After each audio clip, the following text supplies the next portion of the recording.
திரௌபதி 2 திரௌபதி 2வது பாகம் சிறப்பு திரையிடல் நடந்தது. அந்த திரையிடல்ல நானும் எங்களோடு சேர்ந்து பலரும் நாங்கள் இந்த திரைப்படத்தை பார்த்தோம். திரைப்படம் என்று சொல்வதை விடவும் இது ஒரு வரலாற்று சிறப்பு வாய்ந்த ஒரு நல்ல திரை காவியம் தான் சொல்லணும். ஏன்னா இந்த திருவண்ணாமலையை வைத்து ஒரு கதைக்களம் இது வரைக்கும் வந்ததே கிடையாது. எனக்கு தெரிஞ்சு தமிழ் திரையுலகில எத்தனையோ ஊரு கதைக்களம் இருந்திருக்கும். ஆனா திருவண்ணாமலையை கதைக்களமாக கொண்டு ஒரு திரைப்படம் இன்னைக்கு வந்திருக்குன்னா அது திரௌபதி 2 தான்.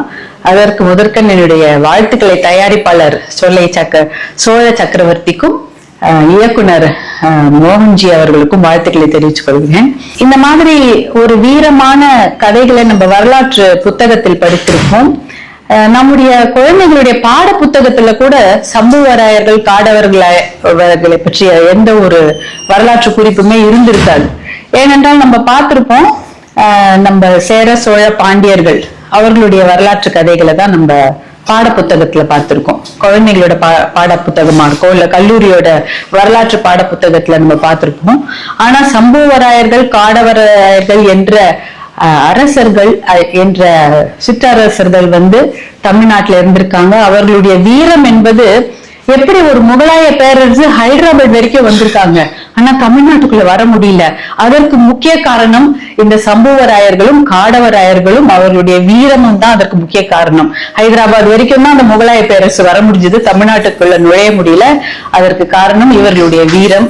அந்த வீரத்தை இந்த படம் திரௌபதி 2 இந்த படம் பதிவு செய்திருக்கிறது. இதை வேற எங்கேயுமே நீங்க பார்க்க முடியாது, இதை தெரிஞ்சிருக்கவே முடியாது. அதை பதிவு செய்த இயக்குனர் மோகன்ஜி அவர்களுக்கு என்னுடைய மனமார்ந்த வாழ்த்துக்களை நான் தெரிவித்துக் கொள்கிறேன். அதே போல எப்பயுமே அவருடைய திரைப்படங்கள்ல பெண்களுக்கு ஒரு முக்கியத்துவம் இருக்கும். நேர்மையும் துணிச்சலும் கொண்ட ஒரு வீர மங்கைகளை தான் ஒரு கதாபாத்திரமாக, முக்கிய கதாபாத்திரமாக அவருடைய திரைப்படங்கள் இருக்கும்.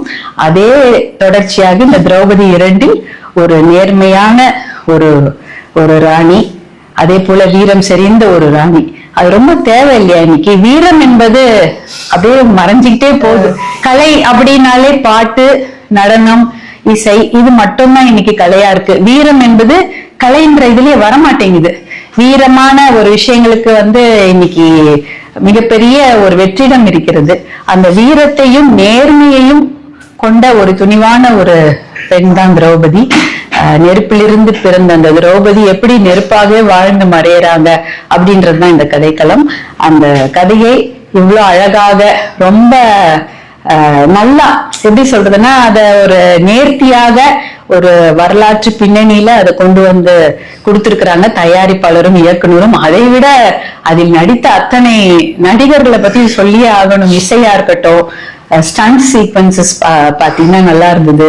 நடனமும் புதுவிதமாக இருந்தது. நடன அமைப்பு, பாடல் காட்சிகள், இசை, அப்புறம் வேகமா போயிடுச்சு. எடிட்டிங்ல பார்த்தோன்னா டக்கு டக்குன்னு கோர்வையாகவும் இருந்தது, அதே சமயம் நமக்கு புரியுற மாதிரி இருந்தது.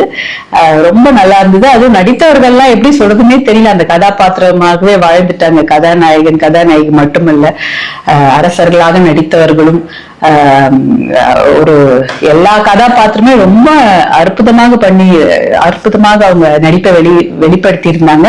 அதை அவர்களுக்குள்ள இருந்த அந்த நடிப்பாற்றலை வெளிக்கொண்டு வந்த இயக்குனருக்கும் இந்த கதைக்களத்திற்கு ஏற்றவாறு இதை தயாரித்த தயாரிப்பாளர் சக்கரவர்த்தி அவர்களுக்கும் என்னுடைய மனமார்ந்த வாழ்த்துக்களையும், இந்த படம் மிகப்பெரிய வெற்றி அடைய எங்களுடைய மனமார்ந்த வாழ்த்துக்களை நான் தெரிவித்துக் கொள்கின்றேன். நன்றி, வணக்கம்.